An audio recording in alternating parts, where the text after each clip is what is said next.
Shake it up. And then we're gonna top it with the Karuba. So we're gonna make some drinks here today. Be sure to like, comment, and subscribe, and hit the notification bell so you can get alerts on updated videos. All right, here we go. Okay, so we're gonna build a rum punch in the glass. The last one we built in the shaker. You got your white rum. 1, 2, 3, 4, 5, 6.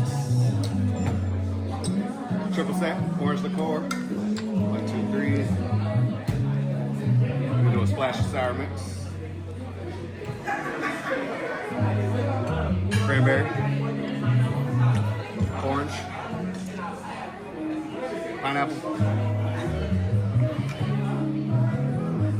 Don't that look nice? But we're gonna shake it up.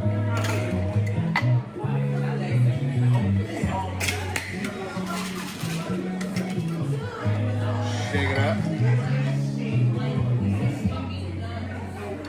And then we're gonna top it with the Karuba. Garnish with an orange.